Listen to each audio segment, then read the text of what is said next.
Soldiers. பொதுவா தமிழ் சினிமாவில் பல சாபங்கள் இருக்கு. அதுல முக்கியமான ஒரு சாபம் தான் அந்த சாக்லேட் பாய் சாபம். பொடி சாபத்தை லுச்சா.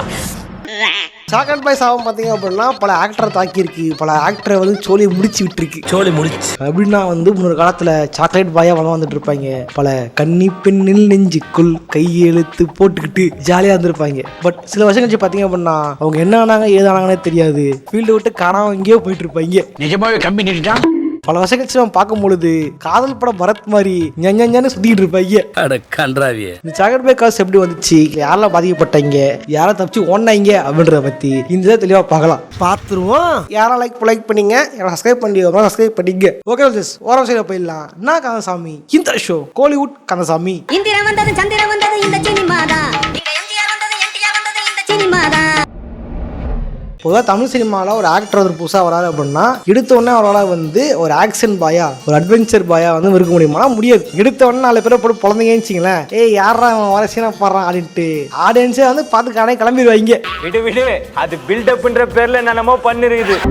பட் இதுக்கெல்லாம் சொல்யூஷன் என்ன பார்த்தீங்க அப்படின்னா சாக்லேட் பாய் தான். என்ன அப்படின்னா இப்போ புதுசாக அப்போ தான் எங்கே வராரு அப்படின்னா எடுத்தவொடனே வந்து ஒரு லவ் படம், ஒரு காமெடி படம் அப்படி அடித்தா மட்டும்தான் தமிழ் சினிமாவில் வந்து சர்வே பண்ண முடியும், குப்பை கொட்ட முடியும். அதானே உலக வழக்கம். அந்த இதில் பார்த்தீங்க அப்படின்னா பல ஹீரோஸ் வந்து வந்திருப்பாங்க. குறிப்பாக சொல்லணும்னா நம்ம தலைவன் top star Prashanth. Top star பார்த்தீங்க அப்படின்னா ஒரு காலத்தில் அவர் வந்து பயங்கரமாக வந்து பெண்கள்னா ஒரு கிரேஸ், பொண்ணுங்கன்னா வந்து அப்படின்ட்டு பிரசாந்த் வேறு அப்படின்னு வாங்க இது பண்ணுவாங்க. இப்போ வந்து தொட்டு தொட்டு பேசும் சுல்தானா அப்படின்ட்டு சிம்மனுக்கு சிம்படிச்சுட்டு இருக்கோம் தெரியுமா? இன்னொரு காலத்தில் சிம்ரனு, மீனா, தேவியானா அப்படின்ட்டு அந்த 90s வந்து எல்லா ஹீரோயின்ஸும் வச்சுக்கிட்டு காலேஜ் சாட்னான்னு சொன்னேன். எல்லாரும் கூப்பிட்டுக்கிட்டு சிங்கப்பூர்லாம் போயிட்டு காலேஜ் சாட் இருந்திருப்பாரு. பார்த்தீங்களா எந்த சாக்லேட் பாய் வந்து மரவட்ட மாதிரி உனக்கு மசால் வட்ட சைஸ்ல எங்கேயோ ஒரு மச்சம் இருக்கா? ஒண்ணும் இல்லடா. பட் இன்னைக்கு பாத்தீங்க அப்படின்னா கோட் படத்துல குண்டடிப்பட்டு அப்பாவே படுத்துக்கிட்டு இருப்பாரு. அவ்வளவுதான், நம்மள முடிச்சு விட்டீங்க போங்க. தமிழ் சினிமா சாக்லேட் பாய் அப்படின்னா அளவெடி தெச்சா மாதிரி இருக்குது. யாரு அப்படின்னா வேற யாரும் இல்ல, அது நம்ம அரவிந்த் சாமி தான். அரவிந்த் சாமி சாக்லேட் பாயா வில்லன் இல்லையா? ஓ 2K கிட்ஸ்ல அதான் உங்களுக்கு தெரியல. 90s கிட்ஸுக்கும் 80s கிட்ஸும் தெரியும் அரவிந்த் சாமி உண்மையான ஒரு ட்ரூ ஃபார்ம் என்ன அப்படின்ட்டு. அரவிந்த் சாமி பிரைம் டைம்ல பாத்தீங்க அப்படின்னா தலைவன் தான் சாக்லேட் பாய். இந்த காலத்து பெண்களுக்கெல்லாம் உங்களுக்கு என்ன மாதிரி மாப்பிள்ளை வேணும்னு கேட்டா எனக்கு அரவிந்த் சாமி மாதிரி மாப்பிள்ளை வேணும், கலரா மாப்பிள்ளை வேணும், அரவிந்த் சாமி மாதிரி இருக்கணும் அப்படின்ட்டு தான் எல்லாம் வந்து சொல்லிட்டு இருப்பாங்க. குஞ்சு நீ சாதாரண குஞ்சு இல்ல, பப்பமவன மன்மத குஞ்சு. முதல்ல நர்சூஸ் காப்பி தெரியுமா? நர்சூஸ் காப்பி அது விளம்பரத்தெல்லாம் வந்திருப்பாரு. இந்த ரோஜா பள்ளியார வச்சிருப்பாரு. அப்போல்லாம் அரவிந்த் சாமி மேலும் ஏகப்பட்ட பெண்களுக்கு வந்து பயங்கர குரூஸ். அரவிந்த் சாமி மாதிரி தான் மாப்பிள்ளை வேணும், அந்த மாதிரி நான் லவ் படிக்கலன்னு பண்ணிக்குவேன் அப்படின்ட்டுலாம் சொல்லிக்கிட்டு இருந்தாங்க. பத்தி ஆண்களுக்குலாம் வந்து காண்டுடா கடுப்பேத்துறார் மயிலாட். ஆக்சுவலி இது ஒரு இது இருக்கு, ஒரு எண்ணம் இருக்கு. என்ன அப்படின்னா ஒரு ஹீரோ கருப்பா இருந்தாரு அப்படின்னா அவர் வந்து ஆக்ஷன் ஹீரோ. அவரே வந்து கலரா இருந்தாருன்னா அவர் சாக்லேட் பாய், அவர் லவ்வபிள் பாய். சாக்லேட் கலர் என்ன ஒரு புத்திசாலித்தனம். சாக்லேட் கலர் கருப்பு தான், ஆனா இவனுக்கு கலர பண்ணதான் பாக்குறானுங்க. அப்படி சொல்ற என் செயலாளரே. சரியா சொன்னா இதுக்கு முன்னாடி ஜெனரல்ஸ் எல்லாம் பாத்தீங்கன்னா வந்து ரஜினி vs கமல் அப்படின்ற போட்டி பார்த்துருப்பீங்க. இதுல வந்து பாத்தீங்கன்னா சூப்பர் ஸ்டார் ரஜினி பாத்தீங்க அப்படின்னா அவர் வந்து action hero, sentiment hero. But Kamal பாத்தீங்க அப்படின்னா லவ்வபிள் ஹீரோ, பெண்களுக்கு பிடித்த ஹீரோ. இவரமா தான் புருஷன் வேணும் அப்படின்ட்டு வந்து பெண்கள் வந்து லவ் பண்ற அளவுக்கு இருப்பாங்க அப்படின்ற மாதிரி பெண்கள் வந்து கிரேஸா இருப்பாங்க. இதே அப்ளிகன் தான் வந்து நம்ம தளபதிக்கும் கன்னி பெண்ணின் நெஞ்சுக்குள் கையெழுத்து போட்டவன் அப்படின்ட்டு நம்ம ஏகே வந்த புதுசுல வந்து அவர் வந்து சாக்லேட் பாய் தான் இருந்தார். அதே நம்ம தளபதி பாத்தீங்க அப்படின்னா தளபதியில தான் பெண்களுக்கு பிடிச்சாலுமே பெண்கள் நினைப்பா எங்க அண்ணன் இவரு அண்ணன் அப்படின்னு சொல்லுவாங்க தவிர தளபதியை வந்து இது ஆளுன்ற மாதிரிலாம் இருக்க மாட்டாங்க பெரும்பாலும். எல்லாரும் சொல்லு பெரும்பாலும். இப்போ நாங்கெல்லாம் விர்ச்சுவல் வாரியர்ஸா? இப்பதான் ஒரு விர்ச்சுவல் வாரியரை போட்டு பிரிச்சு மேய்ஞ்சாங்களாமே. அவர் உண்மையான விர்ச்சுவல் வாரியர் இல்ல, விர்ச்சுவல் வாரியரை பிரிச்சு மேய்ஞ்சிட்டாங்க. நீ என்ன கண்டென்ட் டாபிக் பேச வந்த, ஆனா என்ன பேசிட்டு இருக்க? ஏதாவது சொல்லி தளபதி கலாகிற மாதிரி நான் பேசணும். இவனுக்கு கமெண்ட் மாசம் கழுவி கொடுத்துரும். அதெல்லாம் ஏண்டா இதெல்லாம் என்ன ஆகும் அப்படின்னா பெண்கள் ரசிகர்கள் வந்து அந்த ஹீரோக்கு வந்து பயங்கர ஃபாலோவர்ஸா இருப்பாங்க. பெண்கள் தொடர்ந்து விரும்பி இது பண்ணுவாங்க. பெண்கள் வந்து அவங்க வீட்டுல வந்து போஸ்டர் எடுத்து ஒட்டுற அளவுக்கு அந்த இது வந்து ஆடியன்ஸ் இருப்பாங்க. பட் என்ன பிரச்சனை அப்படின்னா இந்த பெண்கள் ஆடியன்ஸ் தான் பிரச்சனையே. அதுதான் பிரச்சனையே. எப்பயுமே ஒரு ஹீரோவால ஐ மீன் சாக்லேட் பாயால பல வருஷம் சர்வே பண்றது முடியாத ஒரு காரியம். ஏன் அப்படின்னா முக்கியமான விஷயம் ஏஜ். அவர் வந்து வந்த புதுசுல எங்க இருப்பாரு, பெண்களுக்கு எல்லாம் பிடிக்கவே அப்படின்ட்டு வயசு ஆயிடுச்சுன்னா வந்து பெண்கள் அது பண்ண மாட்டாங்க. இதுக்கு சரியான ஒரு வழி தப்பிக்க ஒரே வழி என்ன அப்படின்னா அந்த சாக்லேட் ஹீரோ ஆக்ஷன் ஹீரோ மாறுறது. குறிப்பாக சொன்னால் ஏகே வந்த புதுசில் வந்து காதல் மன்னன் தான் இருந்தார். பட் அதன் பிறகு பார்த்தீங்கன்னா ரெட்டு இந்த மாதிரி படங்களில் வந்து ஆக்ஷன் ஹீரோ அவதாரம் எடுக்க ஆரம்பிச்சார். எது சொன்னா எங்கள் மாமா ஒரு ஆமை அந்த என்ன பண்ணுவாரு, நான் குழந்தையா இருக்கும் பொழுது நான் மொத்தமாக தான் பார்ப்பேன் விஜயகாந்த் படம், அர்ஜுன் படம் பிடிக்காங்க. அப்போ அர்ஜுன் படம் விஜயகாந்த் படம் பிடிக்கும். அதை பார்க்கும் பொழுது வேணும்ட்டே வந்து இன்னைக்கு கேட்டில் அமராவதி படம் போடுறாங்க பாருன்ட்டு வலுக்கட்டாயம் பார்க்க வைப்பது படத்தை. நான் அந்த டைம் வந்து ஏகே வந்து சாக்லேட் பாய் தான், கண்ணெல்லாம் போட மாட்டார், அடி வாங்குவார். எடுத்து பார்க்கும்போது என்ன இவர் அடி வாங்குறாரு, இவரெல்லாம் ஹீரோ அப்படின்னு பேசி மாமா அடி வாங்கியிருக்கேன் ஒரு காலத்தில். நீ இப்பயே கமெண்ட் செக்ஷன்ல அடி வாங்கிட்டு தான் இருக்கு. Emotional damage. ஸோ ஒரு சாக்லேட் பாய்ன்றவர் ரொம்ப ஆக்ஷன் மாதிரிலாம் இருக்க மாட்டார். பட் அதன் பிறகு பார்த்தீங்கன்னா ஏகே வந்து சில ஆக்ஷன் படம் நடிச்சு ஆக்ஷனாக அவதாரம் எடுத்தார். அதனால தான் வந்து அதுக்கப்புறமா சர்வே பண்ண ஆரம்பிச்சார். ஒரு சாக்லேட் பாய் ஆமையா மாறிட்டேன். நான் ஆமெல்லாம் இல்லை, நான் கழுகு. கலகுன்ட்டு என்ன பண்ணேன் இப்போ? இப்போதான் சொன்னா பண்ணா சாக்லேட் பாயா இருந்து ஆக்ஷனாக மாற ட்ரை பண்ணி 103 பல பேர் இருக்காங்க. குறிப்பாக சொன்னா பிரசாந்த் பார்த்தீங்க அப்படின்னா ஒரு காலத்தில் அவர் வந்து என்ன சொல்றது கல்லூரி வாசம் படம் இருக்கும். அதை படத்தில் ஏகேவும் இருப்பார். அதில் ஏகே வந்து அடிச்சு போட்டுருவாங்க, கத்தியில் குத்திடுவாங்க. இவர் தான் போய் காப்பாற்ற ஆக்ஷன்லாம் பண்ணுவார். அந்த படம் கிட்டி போயிடுச்சு அந்த படம். அப்புறம் தமிழ்ன்ட்டு ஹரியோட படம், அந்த படத்தில் ஆக்ஷனாக வந்திருப்பாரு. அந்த படம் பெருசாக போகலை. ஜாம்பவான், ஐயோ ஜாம்பவான்லாம் என்ன கருவ படமே தொலை முடியாது. அந்த படம் தேட்டருக்கு போனேன் நான். அந்த காலத்தில் என் மாமனோட யார் அவன், எனக்கே அவனை பார்க்கணும் போல இருக்கு. ஜாம்பவான் படம் ஒரு கரியருக்கு ஜாம் ஆகி போயிடுச்சு. இந்த மாதிரி படங்கள் ஆக்ஷன் அடிச்சாரு. இப்போ எந்த படமே வந்து ஆக்ஷனாக செட் ஆகல. மக்கள் வந்து ஆக்ஷனாக ஒத்துக்கல. இவரை வந்து நீங்க சாக்லேட் பாய் தாங்க அப்படியே பாடிக்கன்னு தான் பார்த்துக்கிட்டு இருக்காங்க. ஒரு மனுஷன் எதையாவது பண்ணி முன்னுக்கு வரலாம்னு பார்த்தா கால் வைக்கிற இடமெல்லாம் கண்ணி விடி வைக்கிறாங்களே.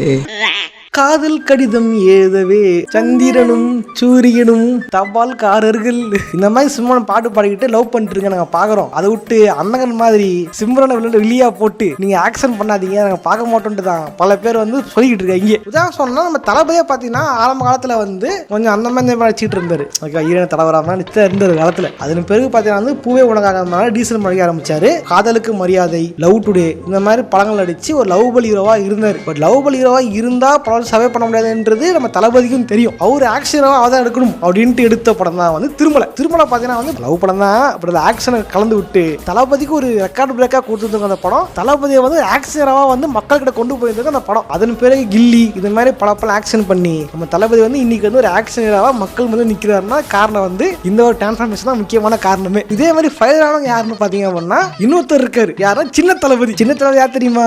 நம்ம பரத் பார்த்தீங்க அப்படின்னா அவரும் நல்ல கதை நடிச்சிட்டு இருந்தாரு. காதல், எம்டன் மகன், பிப்ரவரி 14, அழகா இருக்கிறாய் பயமா இருக்கிறது, கண்டேன் காதலை இந்த மாதிரி பண்ணலாம் இட்டு நல்லா ஓடிச்சு எல்லாம் இதுவா இருந்துச்சு. பட் பரத்துக்கு வந்து எங்க வந்து அவன் வந்து ட்விஸ்ட் பண்ணி விட்டான்னு தெரியல. அண்ணே நீங்க ஆக்ஷன் பண்ணா செம்மையா இருக்கும்னு, ஏன்னா நீங்க தளபதி மாதிரி நீங்க வர வேண்டாமா, நீங்க சின்ன தளபதியா வாங்குறேன் அப்படின்ட்டு சின்ன தளபதி பட்டம் கொடுத்து அவர் ஆக்ஷனா மாத்தி விட்டது யார போனா நம்ம பேரரசு தான். உண்மையாக கையில க்ளோஸ் பண்ணி விட்டது பேரரசுக்கு ஒரு பங்கு இருக்குது வச்சுங்களேன். நீ பெரிய மாவீரனே, அதெல்லாம் கிடையாது உனக்கு தெரியாதுனே. தளபதியை வச்சு என்ன பண்ணாரு, சிவகாசி எடுத்தாரு. அதுக்கு மாதிரி திருப்பாச்சி எடுத்தாரு. திருப்பாச்சி இட்டு சிவகாசி ஒரு ஆவரேஜ் தான், பெருசா படம்லாம் போல. அதுக்கப்புறம் தளபதி என்ன பண்ணாரு, வேலைக்கு ஆகுது தம்பி நீ கிளம்பு அப்படின்ட்டாரு. தளபதி என்ன பண்ணாரு, பெரிய தளபதி போனா என்ன நம்ம சின்ன தளபதி இருக்காரு அப்படின்ட்டுதான் பரத்தை வந்து பிரைன் வாஷ் பண்ணி நீ தான் சின்ன தளபதி அப்படின்னு ஆக்கி பல படங்கள் பரத்தை வச்சு எடுத்தாரு. உதா சொன்னா அப்படின்னா பழனின்ற பேரெல்லாம் பிஜிஎம் போடுற பேரா அது. நான் நினைச்சிட்டேன் மாவீரன் படத்துல ராமச்சந்திரன் காதல் உசார் பண்றது கஷ்டப்பட்டிருப்பாரு. தலைவன் ஒரே ஒரு பிட்டு தான் போட்டு அந்த காதல் உசார் பண்ணிருப்பான். புரியலையா? அம்மாவுக்கு சேலையே 5000னா ஐயாவுக்கு சம்பளம் எவ்வளவு? 5000ங்க. அவ்வளவுதான், அதோட பிளாட். இந்த மாதிரி சாகச காட்சியில் எடுத்த படம் தான் வந்து பழனியை பார்த்தோன்னா படம் ஓரளவு ஆவரேஜா ஓடிச்சு போல. அதன் பிறகு நடிச்சு ஆக்ஷன் அடிக்கிறேன்டா அப்படின்ட்டு தலைவன் பல படம் அடிச்சாரு. பல படம் நெக்கிட்டு போயிடுச்சு. ஆறுமுகன்னு ஒரு படம், அண்ணாமலைன்னு ஒரு படம், அதே டைரக்டர் அதே கதை. நான் ஆறுமுகம் தான் ஃபர்ஸ்ட் பார்த்துட்டு அண்ணாமலை தான் நெக்ஸ்ட் பார்த்தேன். அண்ணாமலை பார்க்கும்போது இது எங்கேயோ பார்த்த மாதிரி இருக்கே, அந்த படத்தை பார்த்ததுன்னு சொல்லி அடி வாங்கினேன். எது பரத் படம் பார்த்து சூப்பர் படம் எடுத்தாரா? நான் இதை பார்த்து அது பார்த்தேன். ஸோ அப்புறமா தான் சொன்னாங்க ரெண்டு ஒரே டைரக்டர் தான். அந்த மாதிரி பார்ட் 2 கேட்டாரு சூப்பர் ஸ்டார் கிட்ட. பார்ட் 2 எடுக்க முடியலன்னா என்ன, எடுத்த படத்தையே பார்த்து எடுப்போம்ட்டார். அதே படத்தை திருப்பி எடுத்து வச்சிருப்பாரு. இதுக்கு மேல பேசினா ஃபால் ஆஃப் பரத்துடைய மாறிடும். ஓகேவா, தனியா பரத் ஃபால் போடுறேன் அதை சொல்றேன் கதைட்டு. ஓகே சாக்லேட் பாயா காலாவாதவங்க பல பேர் இருக்காங்க. உதாரணத்துக்கு வந்து ஷாமு, அருண் விஜய், ஜெயம் ரவியும் பாத்தீங்க அப்படின்னா ரொம்ப கஷ்டப்பட்டாரு சாக்லேட் பாயா வெளியே வரணும்ட்டு. கிட்டத்தட்ட ஓவர் கம்மும் பண்ணாரு. அதுக்கப்புறம் ++ காணாம போட்டாரு. என்ன பண்றது? இன்னொன்னு 80s பீஸ் ஒன்று இருக்கு. 80s பீஸ் யாரு பண்ணா? மோகன், ரவி மோகன் இல்ல, மைக் மோகன். பாட்டு தலைவன் பாடினால் பாட்டு தான். அவர் தான் வந்து இன்னொரு ஓஜி ஒரு சாக்லேட் பாய். அவர் பாவம் ஒரு வேற பிரச்சனை வந்துச்சு. ஓகேவா, சாக்லேட் பாய்க்கர்ஸ் ஒரு பக்கம், டப்பிங் ஆர்டிஸ்ட் காணாம போட்டா. அப்படி டப்பிங் ஆர்டிஸ்ட் காணாம போடும். ஆமா தெரியாதா? அவர் ஒரிஜினல் வாய்ஸ் கிடையாது. அவர் பெங்களூர், அவரு கர்நாடகா, அவரு தமிழ்ல வராது. ஆனா தமிழ்ல ஒருத்தர் பேச வச்சாங்க. யார் தெரியுமா? தலவீர மாமா தான் வாய்ஸ் கொடுத்தது. அவர் ஒரு இடத்துல கடுப்பாயிட்டு முடியாது போடா அப்படின்னு கிளம்பி விட்டாரு. அதுக்கப்புறம் ஒரு கரியர் ஃபாலோ ஆயிடுச்சு. ஒரு வாய்ஸ்னால ஒரு கெரியரே ஃபாலோ இருக்கா? ஆமா, ஆனா இது புதுசா இருக்கு. ஆச்சு இதை பேஸ் பண்ணி தான் சமிதா படத்திருப்பாங்க. அமிதாப் பச்சன், தனுஷ் படத்திருப்பாங்க. இவங்க 2 பேர் கிளாஸ் வச்சு தான் படத்திருப்பாங்க. அந்த படம் நல்லா இருந்திருக்கும். அதுக்கப்புறம் என்ன பண்ணாரு? உள்ள அடிச்சிரு, நான் உள்ள அடிக்கிறேன். உருவம்னு ஒரு படத்தை பேய் உருதான் அதை பண்ண கீழே போயிடுச்சு. அப்புறம் பல வருஷமா வந்து பதுங்கி இருந்தாரு. பல பேர் என்ன பண்ணி விட்டான்? இவருக்கு எய்ட்ஸ்ட்டானுங்க. அதெல்லாம் இல்லைங்கன்னு ஒரு வெளியே வந்து இன்னைக்கு வந்து ரோட்ல வில்ல இவருதான் மெயின் இல்ல வில்லன்ட்டு இவரு தான் எழுதி வச்சு எங்கேயாவது. எவனுமே இவ்வளவு நம்பவே இல்லை, இவ்வளவு எத்துக்கவும் இல்லை. அந்த அளவுக்கு வந்து காமெடி ஆயிடுச்சு. ஓகே, இதெல்லாம் வந்து 80s. இன்னும் இருக்கு 50s 60s. யாரா? தியாகராஜ பாகவதர். அவர் தான் தமிழ் சினிமா முதல் சூப்பர் ஸ்டார். அவர் ஒரு சாக்லேட் பாய். என்ன பண்ணுவாங்களா? ஷூட்டிங் போவாங்களாம். ஷூட்டிங் போகும்போது ஒரு எங்கேயாவது குளிச்சுட்டு இருப்பாராம். குளிக்கும் போது பெண்கள் ஓடியது பார்ப்பாங்களாம். அவர் குளிக்கிறத பார்க்கணும் அடிட்டு வரலாறு இருக்குடி. அவர் வந்து ஒரு தான் பெண்கள் விரும்பும் ஒரு சாக்லேட் பாய் சூப்பர் ஸ்டார் இருந்தாரு. ஸோ இதெல்லாம் காரணம் என்ன பண்ணா? இந்த சாக்லேட் பாய் சாவம் தான். இன்னைக்கு ஃபீல்ட்ல யார் சாக்லேட் பாய் இருக்காங்க அப்படின்றத பாருங்க. இன்னைக்கும் பாத்தீங்க அப்படின்னா எஸ்கே வந்து சாக்லேட் பாய் தான் இருந்தாரு ஃபர்ஸ்ட். இப்போ அவன் பண்ண முடியுமா? அந்த கர்ஸ் பிரேக் பண்ணி ஆக்ஷனாக தான் எடுத்திருக்காரு. தொடர்ந்து ஆக்ஷனாக இது பண்ணாருன்னா அந்த கர்ஸ்ல தச்சு போகலாம். இல்லை அப்படின்னா இந்த சாக்லேட் பாய் சாவம் அவரை இழுத்து போட்டுரும். பட் இதே விஷயம் பார்த்தீங்க அப்படின்னா சிலர்லாம் வந்து இந்த சாக்லேட் பாய்க்குள்ளே வரமாட்டாங்க. நான் சாக்லேட் பாய் இல்லடா, டேரக்டா நான் ஹீரோடா, ஆக்ஷனோடா அப்படின்னு சில பேர் இருப்பாங்க. அதை முக்கியமாக நான் வந்து சூப்பர் ஸ்டார் பார்த்தா முதல்ல இல்லை பெண்களுக்கு பிடிச்ச அதெல்லாம் கிடையாது. ஓகே, முதல்ல இல்லை பெண்களை கூட்டு போய் கற்பழிக்கிறது, கொலை பண்றது. ஏண்டா நான் டாவ் அடிக்கிற பொண்ணே உஷார் பண்றியா? உன்னை விட மாட்டேனான்ட்டு ரோட்ல கூட்டு போய் தள்ளி விட்டு மனவிடைகள் யாருடனோ மாயவனின் விதி வலைகள். ஓ மை காட், இந்த படம் தானா? ஊட்டி போட்டிங் போகும்போது பாடினீங்க அதானே இது? யாராச்சும் வைஃபோட ஊட்டியில போட்டிங் போகும்போது இந்த பாட்டை பாடுவாங்களா? டக்குனு ஞாபகம் வச்சுதான் பண்றது. இன்னும் பிடிச்சி தள்ளி இருக்கணும். அந்த போட்டு வந்துருச்சு அப்பயே. ஆமா, இந்த பொண்ணு பாவம் இவன் கிட்ட மாட்டிக்கிச்சு.